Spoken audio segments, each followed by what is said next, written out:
Hello there! This is your friend Rubato, and sa sobrang init, hindi ko mapigilang hindi buksan ng electric fan, so pasensya na kayo sa sound. Hindi ko alam kung magkakarinigan tayo ng bonggang-bongga, pero diretso tayo. Anong nangyari?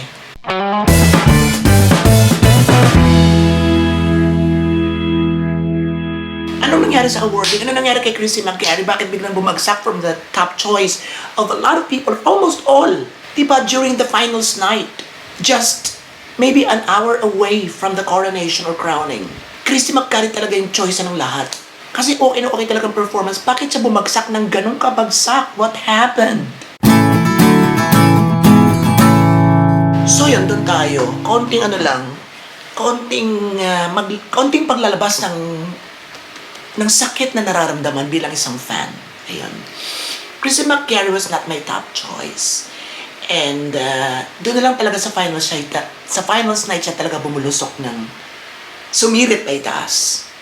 And it can never be denied that she really did very well. I wasn't that impressed with her answer dahil hindi naman talaga ganun kabongga, although tama. Still, I thought that she would give other contenders a run for their money. At talagang lumakas pa more ang kanyang laban to snatch the crown from the frontrunners, Alexi and Atisa Manalo. So, isa-isahin natin. Bukod kay Christy, ang iba pang mga candidates, bakit hindi nakapasok sa ganito, bakit walang crown ito sa ganito, bakit first runner ito ganito, based sa ating sariling opinion at sa ating mga nababasa, sa ating mga nakikita, sa ating mga naririnig. Now, kay Christy McGarry, it's understandable na hindi siya nabigyan ng crown because wala ng crown na pwede sa kanya. Ito ay 90% base sa mga reliable sources. So, nung una pa man, I was very much aware na Miss Universe Philippines lang pinupunterian ni McGarry because doon lang talaga siya pwede. Kasi no age limit anymore. This is the first time sa Miss Universe Philippines na welcome na nilang ganitong pagbabago. Yung pagtanggap ng mga transgenders, yun ang kaabang-abang kung kailan bubuksan naman dito sa Pilipinas. But I doubt that it would be very soon. I think it would take a lot of time. Or maybe not, maybe it won't happen anymore. I don't know, but alam niyo naman, diba? Business is business. Hindi natin alam kung kailan sila mag-give in sa tukso ng business opportunities worldwide. I mean, ang Miss Universe Philippines. Or maybe hindi rin sila magpapasubok o magpapa-challenge or lalambot sa mga ganyang panukala. Lumalalim tayo. Anyway, yun. That's why hindi na koronahan si McGarry because of that reason. But I was really teary-eyed.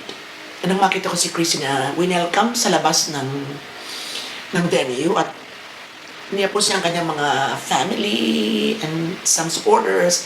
Tapos umiiyak talaga siya. Umiiyak siya. Pero dapat pa talaga siyang ibagsak ng fourth runner-up? Ganun ba kalakas si Miss Bulacan para iligwak siya ng bonggang-bongga? Ganun ba kalaki ang agwat nilang dalawa pagdating sa performance? Because 4 na steps ang pagitan. Magbigay tayo ng ating mga sariling opinion. Isa-isahin natin sila kagaya ng sabi ko sa inyo. At syempre, magko-comment, hindi ba tayo, even if we don't agree sa isa't isa sa ating mga opinion, ay i-welcome ko ang inyong mga sariling posisyon or analysis sa comment section. At babasahin natin yan. Let's go to the first runner-up. Kung maililigwak ako, before the Magic 5, it would be Miss Cainta. Although regal siya, okay naman ang performance sa gown. Medyo a little bit awkward at times or a little laban na laban. Well, there's nothing wrong with laban na laban.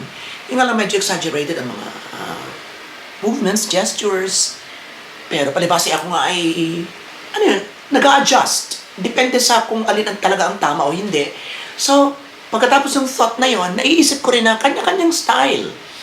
Kung si Michelle may mga ganun-ganun, siya may mga ganun-ganun, si Alexi may ganun-ganun, si Atisa meron doon sariling, kanya-kanya ng style. So, maybe I was too harsh kapag sinasabi na exaggerated, but maybe that's just her own style, which is, just came off as something aggressive and antipathica-ish and a little, forced. But yun na nga, aayon tayo dun sa another factor which is basic style. Walang pakialamanan.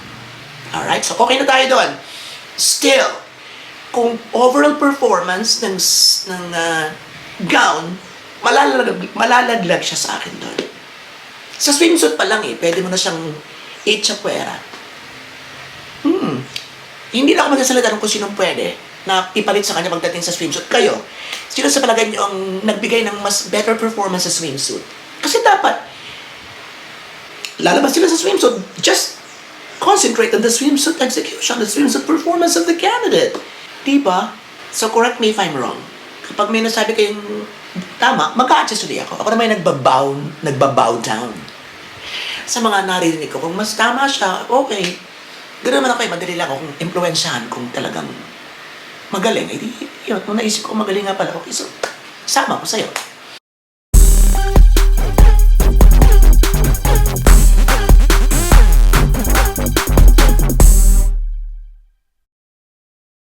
Hindi ko sinasabi, sa top 5, automatic na pwede talaga siyang first runner-up. Walang question doon. Pero kung dapat pa mas nakapasok siya sa top 5 kumpara doon sa ibang naligwak, or what do you think? Comment lang kayo sa baba. And i-comment yun na rin. Dapat ba siyang makapasok sa swimsuit pa lang, o dapat na siyang naligwak sa swimsuit pa lang? Alright? Go. Okay. Now let's go to second runner-up, Atisa Manalo. Walang duda, magandang performance. Ayoko ng kanyang gown, ayoko rin ng gown ni Alexi, based on my own preference. Sino pa? Ang ganda-ganda ng gown ni Zambales, pero hindi niya nabigyan ng hustisya. Unlike during the preliminary competition, na talagang bonggang-bongga yung kanyang execution. Laban na laban talaga siya, o lumaban talaga siya. Pero here, tipo nga, bahala na kayo. This is all I could do. Na parang kinakalad ka na lang yung gown. Na parang, okay, let the gown walk the talk. Parang gown, gawin mo lahat, nandito lang ako. So parang nagpadala na lang siya sa gown. Yung mga ganun. So I think in overall performance, okay si Atisa. Mas appreciate ko na yon. Ngayon nire-review ko na okay naman pala. Okay naman pala yung gown. Mas okay sa una kong nakita. Ayan. Sa mas una kong thought. So okay siya sa second runner-up. Nasa gitna, nasa middle. Ang hindi agad umokay sa akin ay yung pagkakabigay sa kanya ng mamaya na natin ituloy, masyado tayong forward. Punta tayo ngayon kay Miss Baguio, kung gandahan ang pag-uusapan at talagang stand out sa personalan. I think okay na makapasok siya sa top 10 at sa top 5. In the first place, beauty pageants, internationally, ang pagdadala natin. So, choose the beauty, choose the glamorous, choose the gorgeous. And then, bahala sa question and answer. Madali namang pag-usapan o madaling i-train. Bugbugin mo na ng tanong. In 3 months, bugbugin mo ang mga tanong na ganyan na paulit-ulit and then yan na. Pwede na. And at the same time, pag naman nasa international, tayo lang naman yung oh my God! Si Miss Baguio, na inilaban natin sa Supernational, ang is niya mali, dapat R. Walang mga ganun-ganun na. Okay sa internationalan. Ang mahalaga, buo yung thought na ibibigay mo ng tama yung mensahe. Strong and confident ang iyong pag-deliver, and that's it. So, okay sa akin na makapasok si Miss Baguio. Ngayon, kung nahihinaan ka sa performance si Baguio, who do you think ang dapat nating ipasok? I-comment na yan sa baba. Walang personalan ha. Siguro kakaiba ko sa ibang mga napapanood nyo na umagri na lang umagri, yumes na lang ng yumes. Como kahit hindi gusto, mapipilit ang just to please the viewers. Pero tayo kasi, ay yun na yun. Kung rin nasa puso ko, di lalabas ko. Kung galit kayo, ay di, huwag nyo nang i-comment. Ayaw ko na magbasa. Ano na lang kayo? Umalis na lang kayo. Okay po, ang daming vloggers na pwede pagpilian. Kung naiinis kayo sa pagmumukha ko, sa mga sinasabi ko, just go away. Malungkot ako siyempre kasi mawawalan ako, di ba? Mababawasan. Ano magagawa natin?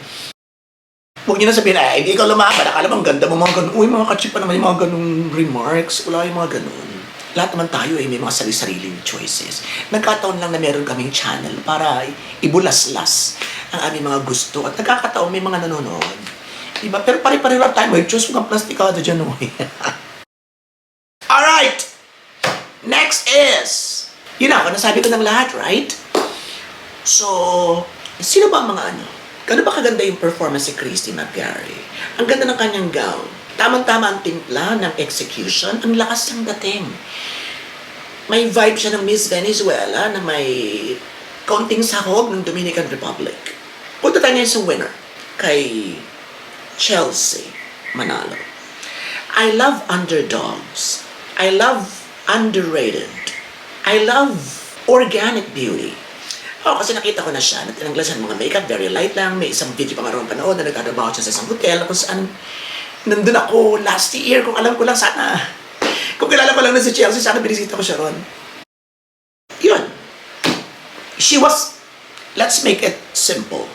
She nailed the swimsuit competition. She surprised us during the gown competition. She speaks, maybe not outstanding, not super eloquent, but she speaks well. So she spoke well during the Q&A. She was regal, she was dashing, she was gorgeous. Pero, saka na, because we have a separate vlog introducing Chelsea Manalo, Miss Philippines to the universe. O diba? That's a tradition sa Robatology o sa Robato. Taon-taon nagbibigay tayo ng ating pagpapakilala sa ating sariling pambato. Siyempre. So, abangan yan susunod na. Now, top 5 from 1 to 10. Gaano ko ka-satisfied sa top 5?